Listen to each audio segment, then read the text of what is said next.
Olá pessoal, sejam todos bem-vindos a mais uma aula de Libras. Hoje, neste curso de Intérprete de Libras Primeiros Passos, nós iremos trabalhar com esta temática, formação acadêmica e continuada para tradutores e intérpretes de língua de sinais. Nesta aula nós iremos ver que tipo de informações nós precisamos nos apropriar para que nós nos tornemos um profissional da área da tradução. Então, vamos para a aula. A pergunta fundamental para nós iniciarmos esta aula é o que o intérprete deve estudar? Que tipo de informação o intérprete de Libras ele precisa se apropriar para que ele se torne de fato um profissional da área da tradução e da interpretação? Eu trouxe aqui então 6 pontos que eu considero ser fundamentais. O primeiro deles é o estudo da gramática de Libras, e a gente vai já ver detalhadamente que tipo de informação dentro da gramática de Libras. Nós temos as questões culturais e linguísticas envolvidas, afinal de contas, as línguas são expressões culturais e estão relacionadas à cultura desses povos. Vocabulário específico da área pretendida, isso aqui especificamente para quem trabalha em contextos muito específicos de sinalização. Estudos da tradução, que é um tema muito importante para quem quer atuar na área da tradução e interpretação de língua de sinais. Além disso, estratégias de tradução que vão nos auxiliar nos processos tradutórios e também nas melhores escolhas e a descansar um pouco o corpo, e a gente vai ver como que isso acontece.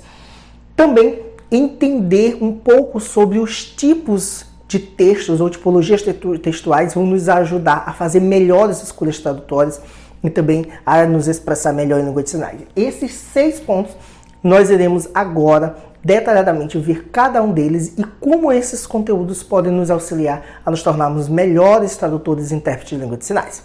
Vamos para o primeiro ponto então. Aqui, nesta primeira parte, nós deveremos nos apropriar de informações relacionadas à gramática das línguas envolvidas. E vejam, eu estou falando das gramáticas, eu não estou falando de uma ou de outra gramática das línguas envolvidas, mas das duas. E, principalmente, conceitos básicos relacionados a essas gramáticas devem estar muito claros na nossa mente. Quando eu falo em conceitos básicos, eu estou falando basicamente de conceitos como verbo, substantivo, frase, oração. Essas informações elas precisam estar muito claras na nossa mente. Veja que tanto na língua brasileira de sinais quanto na língua portuguesa nós temos conceitos básicos que precisam ser compreendidos. O que é um verbo, o que é um substantivo. Mas esses conceitos básicos não devem estar desassociados de contextos. Veja só, contextualização e aplicação desses conceitos. Não é estudar a gramática pela gramática, não é sentar horas a fio e decorar talvez todas aquelas regras gramaticais da língua portuguesa ou da língua brasileira de sinais. Não é isso, mas é compreender por que nós falamos desta ou daquela forma e compreender como que esses elementos se articulam para que nós possamos nos expressar. Estudar a gramática da língua de sinais é extremamente importante, mas é importante também nós conhecermos melhor a nossa própria língua, para que nós talvez possamos fazer escolhas melhores nos processos tradutórios de interpretação direta, sinal-voz, e também compreender a língua de sinais para que a gente possa fazer também essa interpretação direta do voz-sinal. Além desses 2 temas, a gente também precisa compreender essas línguas como uma referência para nós tomarmos essa língua como uma referência comunicativa. Afinal de contas, são essas 2 línguas que nós vamos trabalhar durante todos os processos tradutórios. Então, a gente precisa compreender essa gramática dentro de uma referência. Então, eu tenho na gramática da língua portuguesa a norma padrão. Ela é uma referência para mim. Então, eu sei exatamente para onde eu devo ir quando eu falo em língua portuguesa. Quando eu estiver me comunicando em língua de sinais, eu preciso ter essa referência linguística. Eu preciso saber o que é certo e o que é errado dentro da gramática da língua de sinais. E isso faz com que eu me expresse melhor. Eu me expresse de um modo que outras pessoas possam me compreender. Se eu desconsidero a gramática dessas línguas, eu vou produzir a minha própria língua. Basicamente é isso. Eu vou falar o meu modo, considerando as regras que eu inventei na minha cabeça. Mas só que as outras pessoas, elas não irão me compreender. Por isso, é importante a gente sempre tomar o estudo das gramáticas das línguas envolvidas como uma referência para a nossa comunicação e também aqui para os nossos processos comunicativos. É por isso que a gente precisa sempre considerar o estudo da gramática das línguas envolvidas. Vamos para o segundo ponto, e aqui nós iremos falar em cultura das línguas envolvidas. Novamente, veja que nós estamos falando em cultura de duas línguas, de dois idiomas que são exatamente o par linguístico que nós trabalhamos, Libras e língua portuguesa. Nesse caso, nós precisamos compreender que toda língua ela é uma expressão cultural. Toda língua ela se constitui a partir da relação que as pessoas têm entre si, naquele grupo. E esse grupo se comporta de maneira diferente, vê o mundo de maneira diferente, compreende esse universo ao redor de maneira diferente, e essa forma de ver, de compreender, de interagir com esse mundo se expressa a partir da língua. E a língua, ela também serve para expressar exatamente essas coisas, e ela é uma forma de expressão. Então, essa língua está carregada de conceitos, de ideias, de significados que são puramente culturais. Então é importante a gente considerar a cultura desse povo que fala a língua oral e a cultura deste povo que fala a língua de sinais. Toda língua como uma expressão cultural, ela nos auxilia nas escolhas tradutórias. Veja, se eu compreendo que esta forma de se compreender as coisas é característica deste povo, quando eu pego uma fala de uma outra língua e preciso transformá-la, traduzi-la, apresentá-la para este povo-alvo, eu preciso compreender que este grupo compreende de uma certa forma. E a minha sinalização vai ter que ser para que ele me compreenda. Nesse caso, quando eu conheço a cultura surda, quando eu conheço a cultura ouvinte, eu sei que elas possuem características muito específicas, eu vou conseguir fazer melhores escolhas, porque eu sei exatamente como é que aquele povo se comporta, como é que ela recebe uma dada informação, como é que ela pensa, e aí eu vou conseguir fazer, então, melhores escolhas, seja ela gramatical, seja ela linguística e etc. A gente sempre vai conseguir fazer melhores escolhas compreendendo que aquele grupo que se expressa daquela forma é uma expressão cultural, e isso passa pela língua. Além disso, vai compreender essa cultura desses povos, né, desses povos que usam essas línguas envolvidas nos processos tradutórios, vai além do jeito de ser. O que eu quero dizer? Eu conheço poucos surdos, por exemplo, e aí aquele pouco surdo se comporta de uma maneira que eu entendo ser cultura do povo surdo, quando na verdade é só o jeito de ser dele, é a forma que ele se relaciona com as outras pessoas. Então a gente precisa compreender que cultura é coletividade, não é porque todos serão. Esse pode ser dessa forma, mas os outros surdos podem não ser. É claro que existe, de maneira geral, uma generalização em alguns aspectos. Isso acontece não somente com o povo surdo, mas também com qualquer outro povo ouvinte. Há uma tendência de generalizar. Por exemplo, fora do país, talvez as pessoas, a grande maioria das pessoas compreendam que nós brasileiros adoramos carnaval e futebol. Isso é uma generalização, porque não é todo brasileiro que gosta de futebol e não é todo brasileiro que gosta de carnaval. Mas lá fora e outras pessoas, elas reproduzem essa ideia de que culturalmente nós amamos futebol e que nós amamos carnaval. E isso não é uma verdade, porque nós temos muitas pessoas que não gostam de carnaval e também não gostam de futebol. Isso são aspectos culturais deste povo, o povo brasileiro. No caso do povo surdo, existem muitas características que às vezes são associadas à comunidade surda, ao povo surdo, e que nem sempre corresponde a todos os indivíduos que fazem parte daquela comunidade. Mas a gente tem sempre que pensar que cultura é coletivo, não é porque todos serão. Às vezes acontece que a maioria tenha o mesmo comportamento, a mesma forma de pensar, a mesma forma de agir, mas a gente precisa sempre considerar o que é coletivo e o que é da natureza do indivíduo em particular. Isso tudo, todas essas relações, todos esses entendimentos sobre as culturas envolvidas nesse processo tradutório, elas vão nos ajudar a fazer melhores escolhas e a ser um profissional bem melhor. Vamos avançar para o próximo ponto e agora a gente fala sobre vocabulário específico. Vejamos, quando eu tenho um estudo sistematizado de vocabulário específico, automaticamente eu melhoro a qualidade da minha sinalização.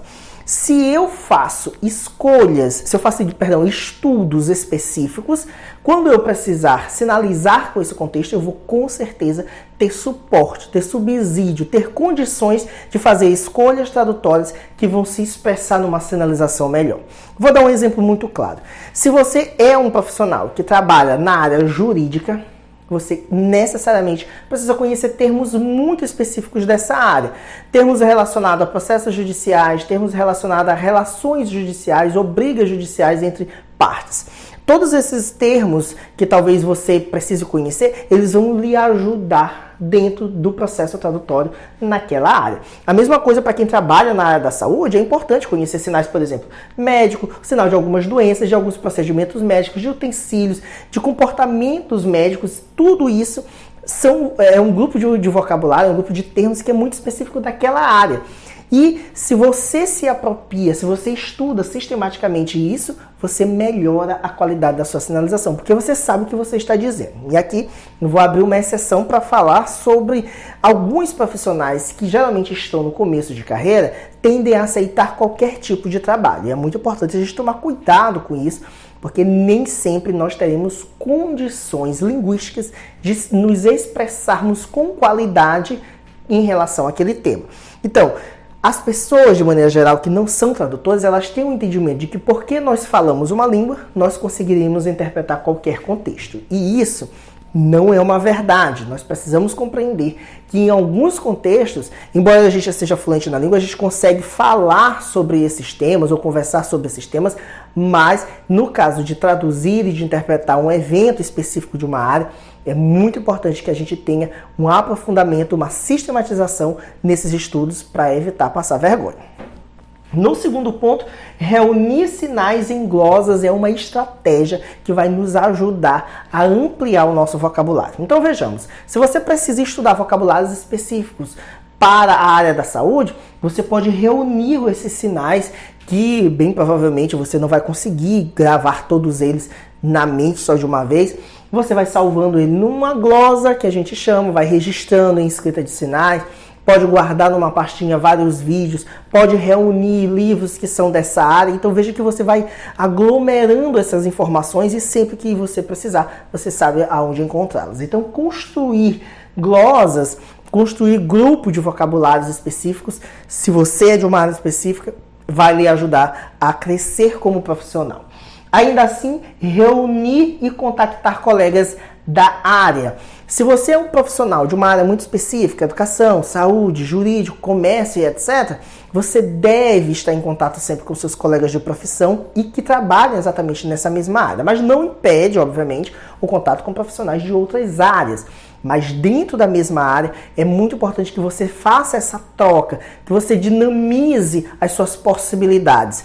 Essas trocas vão auxiliar você a pensar melhor as estratégias de tradução e de interpretação. Vejamos, se você tem um colega que ele tem muito mais anos de experiência nessa área, bem provavelmente já passou por situações que talvez você ainda vai passar. Por que não aprender com essas experiências? Por que não se apropriar de algumas informações exatamente para evitar que você vivencie essas problemáticas? Então, os colegas de profissão vão ajudar você a repensar a sua prática tradutória e interpretativa. Por fim, participar de eventos da área.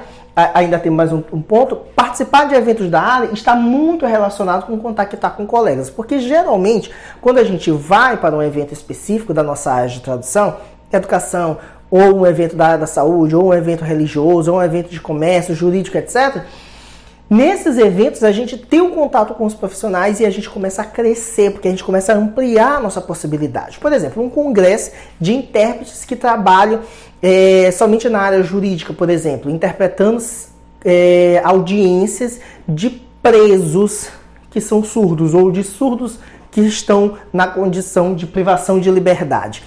Esses intérpretes, eles têm estratégias comunicativas, têm sinais específicos daquela área. Então veja, se eu quero trabalhar no contexto jurídico nessa área, ter o contato com esses profissionais, participar de eventos em que se apresentam problemáticas, possibilidades, situações desse contexto, eu vou me apropriando e eu vou crescendo como profissional, porque eu começo a repensar a minha prática ou pensar possibilidades que talvez eu não pensasse antes. E agora sim, por fim, conhecer temas relacionados. Não é interessante que a gente estude somente aquilo que é da nossa área especificamente. Eu tenho falado para a gente se apropriar disso, e isso é verdade. Mas a gente pode ampliar ainda mais essa possibilidade de aprendizado fazendo estudo de temas relacionados. Exemplo, se eu sou intérprete educacional, por exemplo, da educação básica, por que eu não começo a pensar estratégias de tradução, pensar temas relacionados à educação e que podem me levar a trabalhar no ensino superior? Por que não? Eu não posso ficar limitado, porque em algum momento eu posso precisar dessas informações. Vou dar um exemplo. No ensino médio, é muito comum que as turmas façam viagens para alguns lugares para aulas extra sala de aula. Então, a gente vai visitar um parque, a turma pode ir visitar um espaço de reciclagem, por exemplo, na cidade, ou pode visitar um espaço de promoção cultural. Veja, a gente está saindo da caixinha, a gente está saindo da sala de aula, da disciplina português, matemática, história, geografia, tudo dividido por bloco. E a gente está indo para um espaço contextualizado. Um espaço, por exemplo, como uma oficina de reaproveitamento de vidro, por exemplo, é um espaço de pluralidade das disciplinas. É um espaço onde você vai pensar as diversas disciplinas ali. A matemática, a geografia ligada ao meio ambiente, a biologia. Então, no processo de reciclagem, você consegue, são temas transversais, a gente pode chamar assim, são possibilidade de você sinalizar coisas que talvez você não sinalizasse lá na sala de aula. Então, você precisa pensar temas relacionados à sua área, exatamente para que você cresça, para que você esteja sempre preparado. Ainda sobre temas relacionados, você pode participar de eventos relacionados à sua área. Não é um evento de tradução, de interpretação, mas é um evento que fala sobre o novo ensino médio, se você é da educação. Por que não participar? Já que você trabalha no ensino médio, por que você não vai lá para você compreender como é estruturado o novo ensino médio? Então, neste caso, são temas relacionados. E aí você não necessariamente está estudando livros, mas você está estudando coisas relacionadas à sua contextualização no espaço que você está traduzindo e interpretando. Vamos avançar então para o próximo ponto. Aqui nós iremos falar sobre estudos da tradução. Neste caso, 3 pontos podem nos auxiliar a pensar em como os estudos da tradução vão nos auxiliar nos processos tradutores. Quando a gente fala em estudos da tradução, nós já vimos aqui nesse curso o que é tradução, o que é interpretação. Nós não estamos falando necessariamente só da tradução, mas quando nós falamos da disciplina, o campo de pesquisa, a área de investigação chamada estudos da tradução, nós vamos englobar tanto os estudos tradutórios quanto os estudos de interpretação. Tudo isso está incluso dentro dessa disciplina, dentro dessa área de pesquisa chamada estudos da tradução. Então, dentro dessa área, a gente vai se apropriar das informações para melhorar a qualidade do nosso trabalho. Olha, quando a gente faz os estudos da tradução, a gente começa a refletir sobre a prática tradutória. O que é interpretar? O que eu posso interpretar? O que eu posso traduzir? Como é que esse processo acontece? Como é que eu consigo transformar um texto de um estilo para um outro texto em outra língua do mesmo estilo ou também de estilos diferentes? Então, todas essas reflexões, elas são importantes e elas vão ser feitas dentro dos estudos da tradução. E isso melhora muito a qualidade do nosso trabalho, porque a gente consegue perceber as diferenças de texto, a gente consegue perceber as diferenças de possibilidades de sinalização, as construções novas dentro das línguas envolvidas.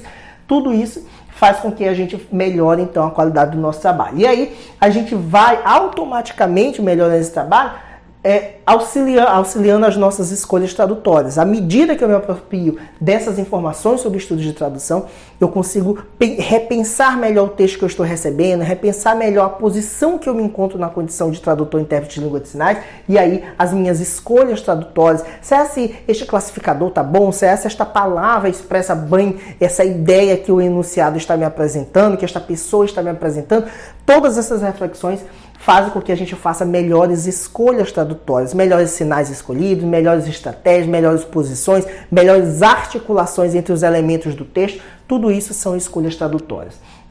E, de maneira geral, a gente começa a refletir naturalmente sobre a nossa prática. É eu olhar para mim mesmo e ver se eu estou conseguindo expressar aquilo que o texto fonte está me apresentando. Será se a forma como eu apresentei essa ideia fez com que o meu surdo, ou o surdo para que eu interpreto, consiga me compreender? Será se a forma como eu sinalizo está no mesmo nível linguístico do surdo para quem eu estou interpretando? Será se a minha forma de expressar está expressando a ideia, o sentido, o sentimento daquele texto original? À medida que a gente vai se questionando isso, nós estamos teorizando sobre a nossa prática, nós estamos construindo os saberes sobre isso. E todas essas temáticas aqui, elas estão incluídas dentro dos estudos da tradução e essas informações, elas são importantes para a gente se apropriar desse universo de profissionalização do tradutor e intérprete de língua de sinais. Vamos avançar, que agora a gente fala sobre estratégias de tradução. Essas estratégias de tradução são uma temática que está dentro do universo dos estudos da tradução, mas aqui é uma coisa mais prática. Lá nos estudos da tradução, nós estávamos falando de algo mais teórico, de pesquisas que são feitas, de autores que discutem algumas temáticas. Quando a gente fala em estratégias de tradução, a gente está falando do trabalho em si do intérprete de língua de sinais. Nós estamos falando em melhorar a nossa prática interpretativa, a gente está falando de facilitar o processo comunicativo e laboral, e nós estamos falando em nos tornarmos um profissional dentro desse processo tradutório, profissionalizando todo esse processo, todo esse trabalho. Quando a gente pensa melhores estratégias, a gente está melhorando a nossa prática interpretativa. Aquela informação que me foi dada num texto poético, como eu posso apresentar para o surdo? Será se estas articulações que eu estou fazendo, elas vão expressar a ideia do texto e fazer com que o surdo compreenda da mesma forma que os ouvintes, ao lerem o texto original, estão compreendendo ou estão refletindo? Será se a minha sinalização, utilizando apenas sinais, vai ser tão boa quanto eu utilizar recursos visuais na forma de classificadores? Essas reflexões vão nos levar a praticar uma melhor tradução e uma melhor interpretação. Isso, à medida que a gente faz melhores escolhas interpretativas, a gente melhora o processo comunicativo e laboral. O que é melhorar o processo comunicativo?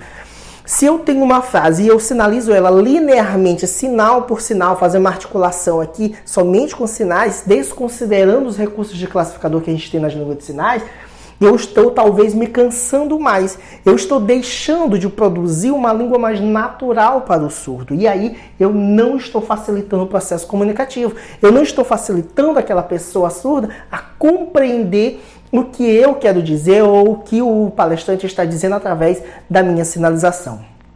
Quando eu faço boas escolhas tradutórias, eu inclusive melhoro e facilito o trabalho laboral. O meu trabalho, eu me canso menos talvez fazendo articulações com classificadores, respeitando a gramática da língua de sinais, fazendo escolha de sinais que vão fazer com que o surdo compreenda o que eu quero dizer.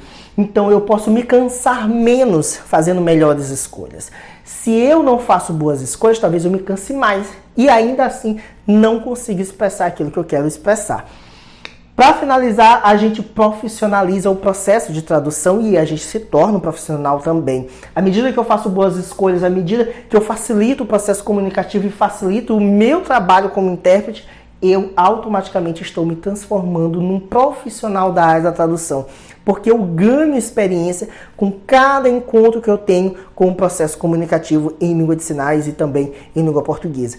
À medida que eu vou me apropriando dessas informações, eu vou me profissionalizando. E a minha sinalização, ela é cada vez mais clara para o surdo, a minha sinalização ela é muito mais próxima da naturalidade da sinalização da língua de sinais, ela foge do português sinalizado, respeita a gramática da língua de sinais e aspectos culturais que envolvem as línguas de sinais e também as línguas orais envolvidas nesse processo tradutório. Então, todas essas estratégias de comunicação, estratégias de tradução, elas nos auxiliam, nos dão suporte a nos tornarmos melhores profissionais. A gente avança para o último ponto aqui sobre o que nós podemos estudar para nos tornarmos um profissional da área da tradução, a gente tem os tipos de texto. Por que é importante, professor, nós estudarmos os tipos de texto? Olha só, a gente se prepara melhor para muitas situações. Quem está num contexto educacional, por exemplo, vai se deparar com o texto jornalístico, vai se deparar com o texto dissertativo argumentativo, o texto poético, o texto narrativo. Existe uma infinidade de textos que você vai encontrar lá. E aí, para cada tipologia textual, você vai precisar de estratégias comunicativas diferentes. A forma como você sinaliza um texto argumentativo é totalmente diferente de como você vai sinalizar um texto narrativo, que você tem personagens, que você tem tempo, que você tem enredo, que você tem um monte de elementos que talvez você não vai encontrar lá em outros textos. Não vai encontrar talvez no texto poético, não vai encontrar talvez no texto jornalístico, não vai encontrar, por exemplo, num texto bíblico, um texto bíblico que às vezes pode ser um texto narrativo também, mas é um texto recheado de outros elementos, como por exemplo, parábolas, são duplo sentido, são ideológicos, então tudo isso vai estar envolvido. Então, se apropriar dessas tipologias textuais vai nos ajudar a fazer melhores sinalizações, porque a gente compreende as estruturas dos textos. Eu sei que um texto narrativo tem personagem, então eu vou precisar movimentar o meu corpo na sinalização e isso vai me ajudar melhor a fazer uma melhor interpretação ou tradução. Facilita as escolhas tradutórias, sim, porque se eu sei que no texto dissertativo argumentativo eu não tenho personagem e a fala é neutra, eu vou então fazer uma sinalização exatamente numa posição mais estática, mais física, fazendo exatamente as articulações conforme a gramática da língua de sinais. Se eu sei que o texto é um texto narrativo, que tem personagem, que tem tempo, que tem enredo, eu sei que as minhas escolhas vão ser diferentes. Eu vou ter que fazer uma articulação do corpo para me marcar aqui os personagens. Eu vou ter que fazer a articulação do corpo para eu marcar o tempo dessas orações, se a coisa aconteceu no passado, se a coisa aconteceu no futuro. De repente eu preciso nessa narrativa fazer a descrição dos elementos que tem nessa cena e para isso eu vou precisar de classificadores. Então veja que à medida que eu me aproprio dos textos eu consigo fazer escolhas tradutórias melhor. E aí automaticamente eu fazendo escolhas melhores e compreendendo esses textos, eu amplio o meu vocabulário, porque eu vou precisar de elementos para me expressar melhor essas ideias dentro dessas estruturas textuais. Então, eu amplio o léxico, eu aumento o meu vocabulário, eu estudo mais e também as estratégias de tradução, elas começam a fazer muito mais parte da minha vida. E à medida que eu crio estratégias, eu sei que o texto dissertativo, argumentativo é mais sério, é mais fechado, a minha expressão é desse jeito, então eu vou criando algumas estratégias, eu vou estruturando alguns elementos que fazem parte desse universo. E isso vai facilitar o meu processo tradutório. E aí, essas estratégias de tradução, elas passam a fazer muito mais parte da minha vida. Todas essas situações que eu apresentei até aqui, incluindo os tipos de texto, elas vão nos possibilitar aprender mais sobre o nosso próprio trabalho, aprender sobre como nós podemos facilitar a nossa sinalização, mas não deixar que o surdo nos compreenda. Isso vai nos profissionalizar de maneira bem geral quando a gente se apropria dessas informações. A gente avança para a gente ver agora o nosso próximo ponto da aula. Nesta segunda parte da aula, o questionamento principal é: onde podemos encontrar sinais da Libras? Esse talvez seja um dos questionamentos mais comuns dos intérpretes, principalmente quando a gente viu aquele ponto sobre se apropriar de vocabulário específico. Então, para quem trabalha no contexto educacional, por exemplo, geralmente vai ficar se questionando: onde que eu vou encontrar os sinais da área de biologia? Onde que eu vou encontrar os sinais da área de história, da área de matemática, de língua portuguesa? Esse questionamento é super comum para qualquer profissional da área, independente de estar na educação ou não. Aqui eu trouxe para a gente refletir um pouco sobre algumas fontes de informações que podem nos auxiliar a encontrar vocabulário específico e também informações de maneira geral sobre Libras, gramática, cultura surda, etc.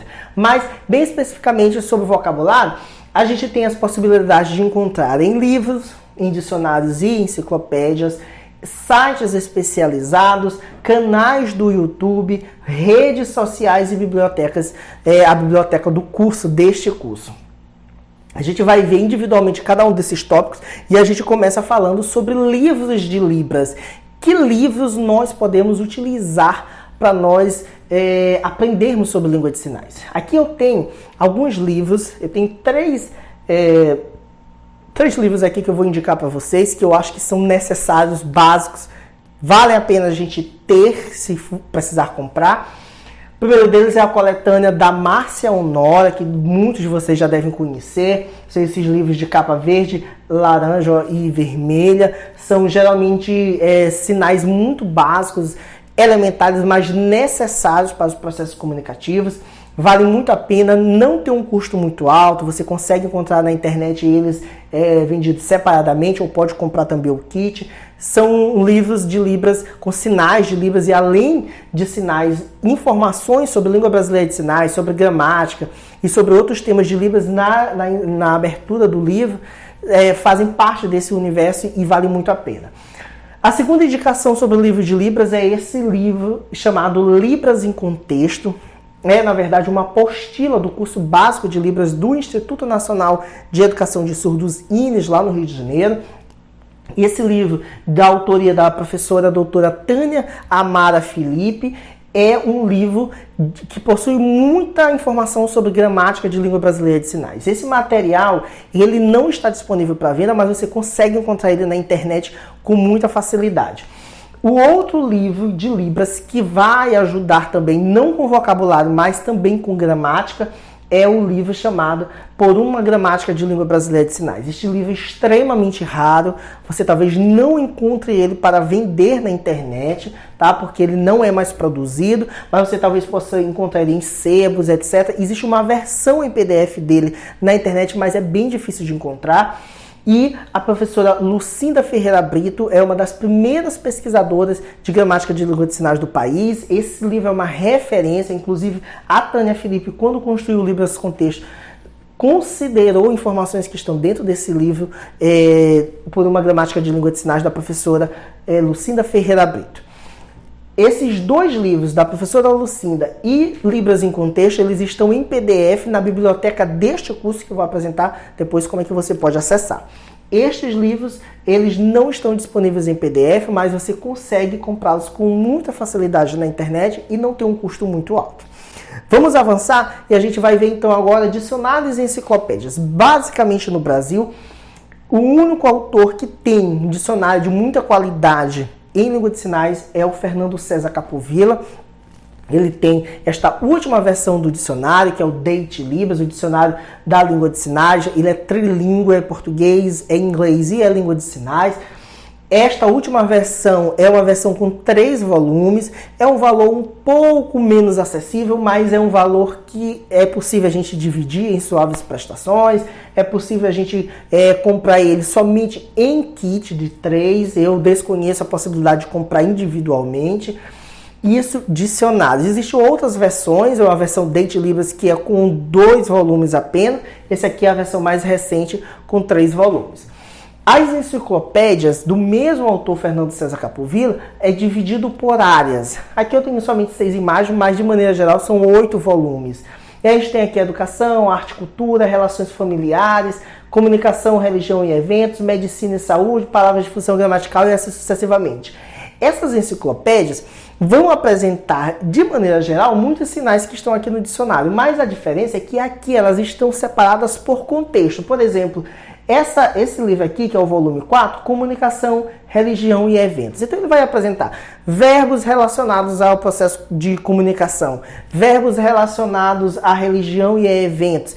E aí ele vai dividindo ali por categorias e apresenta tudo isso dentro deste livro que é chamado de Enciclopédia da Língua de Sinais. Então a gente tem basicamente 6 volumes dessa enciclopédia que é do Fernando César Capovilla e você consegue comprar essa coleção individualmente, um livro, e cada um deles tem um valor diferente.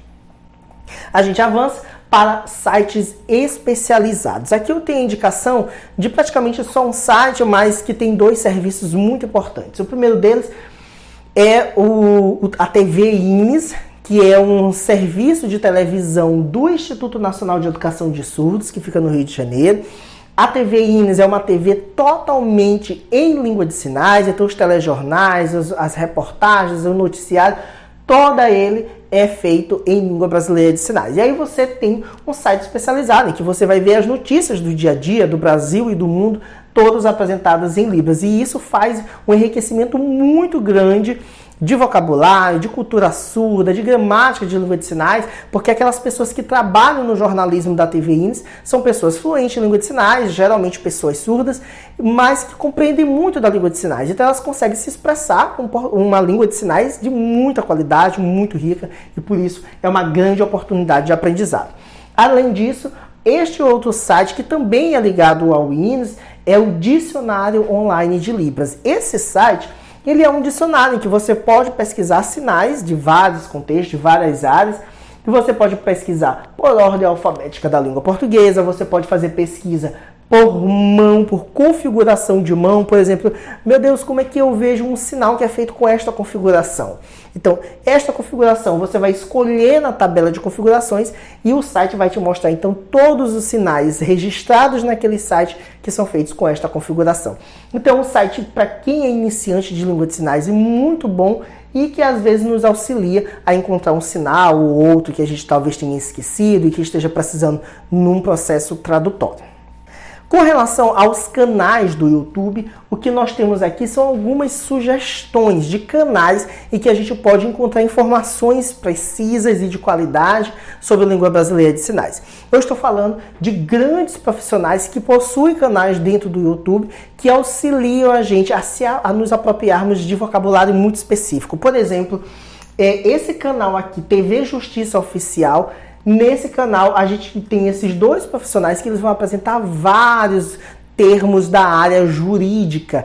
Então, muitos termos que são muito específicos da área jurídica são apresentados por este casal lá na TV Justiça Oficial, que você pode procurar com muita facilidade no YouTube. Aqui a gente tem o professor Carlos Christian, que ele tem diariamente feito a postagem de um sinal em língua de sinais, e aí o professor Christian, além de ele apresentar o sinal, ele vai apresentar também o contexto de uso e talvez a diferenciação entre sinais que podem ser parecidos.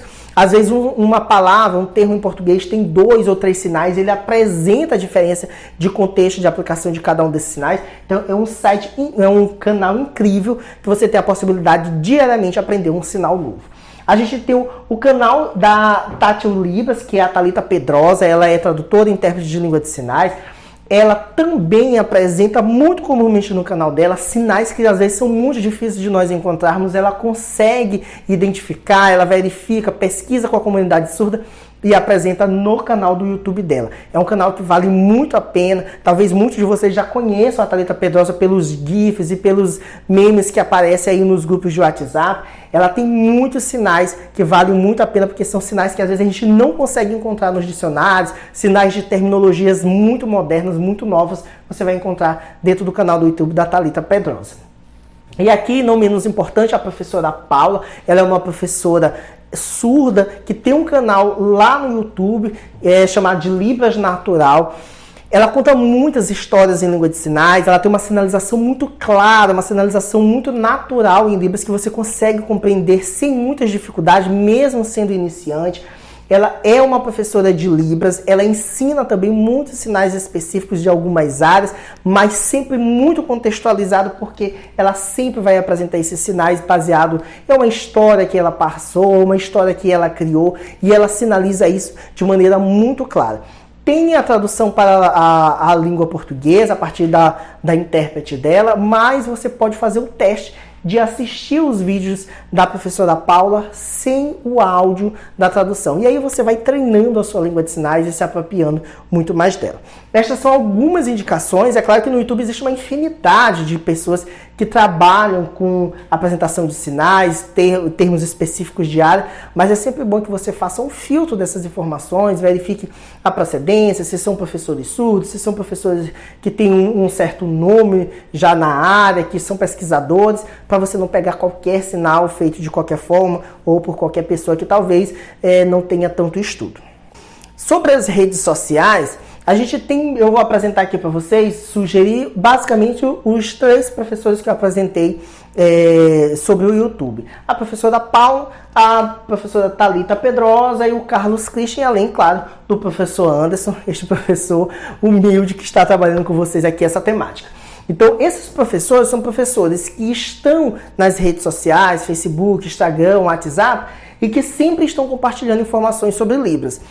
A Paula, a Thalita, o professor Christian e o professor Anderson são professores que nas redes sociais apresentam uma Libras mais contextualizada, um vídeo sinalizado, uma informação, uma notícia sobre a necessidade de um intérprete em algum lugar ou a possibilidade de trabalho. Então, existe uma infinidade de informações que são apresentadas nas redes sociais, Instagram, Facebook, etc. E não é, de maneira geral, a apresentação apenas de um vocabulário específico, que é exatamente o que a gente está pesquisando aqui.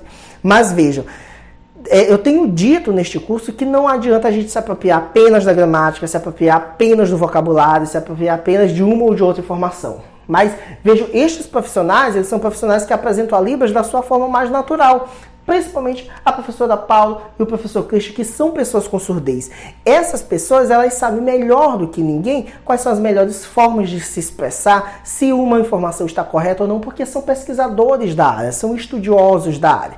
Tá? Isso, claro, não exclui a possibilidade de professores como o professor Anderson e a professora Thalita Pedrosa fazerem o mesmo serviço. Mas, se a gente puder fazer sempre o contato com profissionais que são nativos nessa língua, que têm a língua de sinais como a sua primeira língua, com certeza é uma grande oportunidade de aprendizado.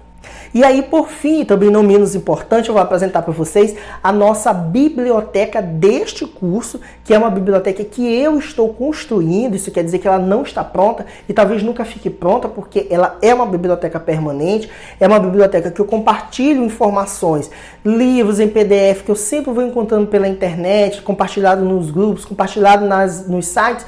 Eu sempre vou fazendo o download e inserindo essas informações na pasta. Lá no Google Drive está salva essa pasta, no meu Google Drive, a pasta chamada Biblioteca Libras. E como é que você pode acessar? Lá na nossa plataforma, nós temos um link de acesso a essa pasta do Google Drive chamada Biblioteca Libras.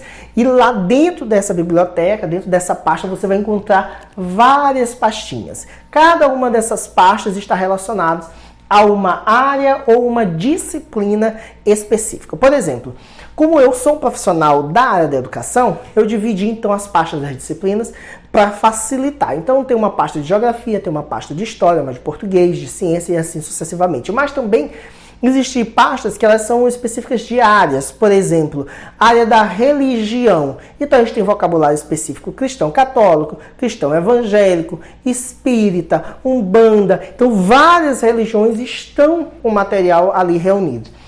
Além disso, pasta de matemática, vários materiais sobre como interpretar aulas de matemática, vocabulário específico, etc., da área de física, da área de história. Então, sempre que eu encontro material que eu vejo que é um material de qualidade, eu vou inserindo nessas pastas. Portanto, você pode salvar esse link, ele é um link permanente e você vai sempre que possível acessar aquela informação, guardar, fazer o download, imprimir se você quiser. Sempre você vai poder fazer isso e, obviamente, de maneira gratuita, porque geralmente são materiais que podem ser compartilhados gratuitamente. Ok? Feitos esses esclarecimentos, eu pergunto, ficou alguma dúvida sobre tudo isso que eu falei? Aonde que ficou engatado uma informação? Você tem a oportunidade de falar comigo através do grupo do WhatsApp, através da nossa plataforma, através de e-mail. Qualquer dúvida que tenha ficado em relação a todo este conteúdo, você pode me mandar essa informação que assim que possível eu vou lhe retornar com todas as orientações que forem necessárias. E agora é a nossa hora de fazer um treino, é a nossa hora de a gente pensar como que nós podemos aplicar todas essas informações apresentadas aqui de maneira muito prática, de maneira muito efetiva. Nossa primeira situação, nós temos o seguinte texto. Vamos considerar que esta é uma aula de história para o 6º ano. Então, um menino de 6º ano, a gente está interpretando uma aula de história. E, de maneira geral, a professora apresenta este mapa. Este mapa, ele é apresentado e ela apresenta uma informação que, sucintamente, eu apresentei aqui nestas poucas palavras. Diz mais ou menos assim. Um grupo de navegadores portugueses chegou à América no ano de 1500.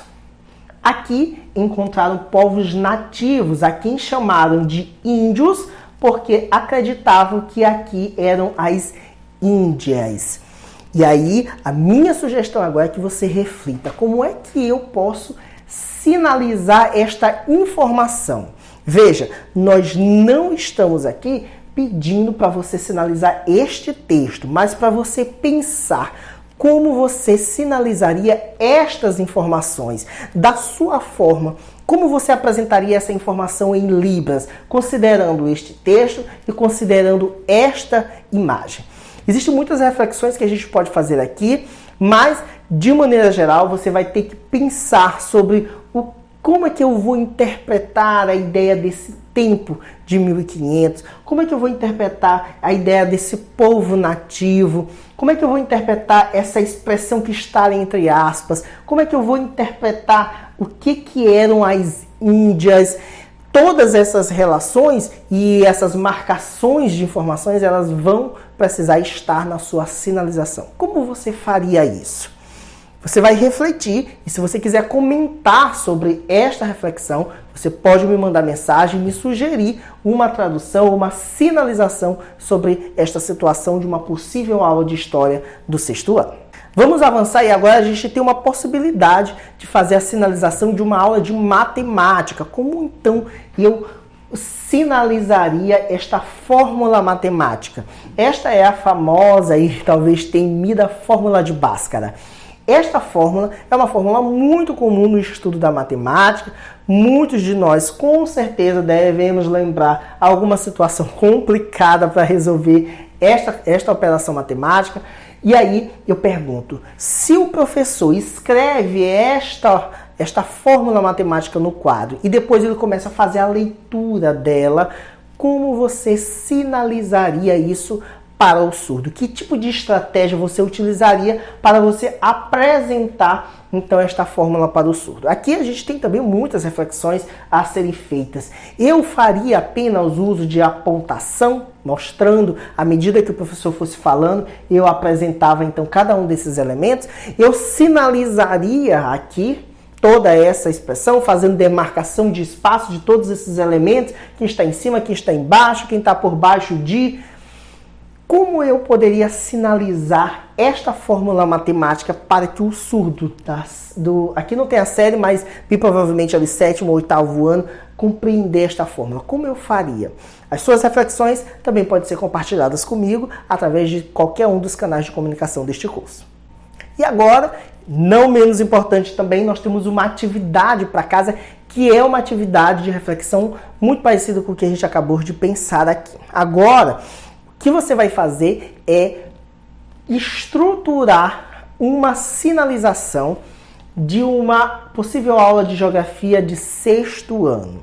Nessa aula de geografia, a professora apresentou exatamente esta imagem. E o tema da aula são os movimentos da Terra ao redor do Sol. E a gente tem, conforme a aula da professora, a Terra realiza 2 movimentos principais ao redor do Sol. O movimento de rotação e o movimento de translação. A minha dúvida é, como você sinalizaria esta expressão, estas ideias? Vejam, eu não estou pedindo que você sinalize este texto, eu estou pedindo que você sinalize exatamente esta ideia. Você vai dizer para o aluno do 6º ano, que é surdo, que a Terra faz 2 movimentos ao redor do Sol. O movimento de rotação e o movimento de translação. Considere esta imagem para você conseguir compreender o que é o movimento de rotação e o movimento de translação. E eu já estou aqui dando uma dica para você de que é necessário a gente ter o conhecimento referencial. O que é o conhecimento referencial? É a possibilidade de você compreender o conteúdo, ter uma noção do conteúdo para que você faça melhores escolhas. Como você sinalizaria este trecho da aula? Como você apresentaria essa informação para o surdo? Esta atividade, você pode gravar um vídeo exatamente sinalizando como você diria isso para um surdo. Você pode me enviar lá na plataforma, eu vou deixar um espaço para que você possa postar o seu pequeno vídeo. Essa atividade é uma atividade que pode nos auxiliar a repensar muita coisa sobre o processo tradutório, sobre o nosso nível de entendimento das coisas, sobre o nosso nível de língua de sinais. Tudo isso vai ser avaliado nesse vídeo e você vai poder postar esse vídeo lá na plataforma, num espaço bem específico para isso. Feito esses esclarecimentos, muito obrigado a todos vocês que estiveram nesta aula. A gente se encontra nosso próximo encontro e nós iremos falar sobre outro tema relacionado à profissionalização do tradutor e intérprete de língua brasileira de sinais. Muito obrigado a todos e até mais!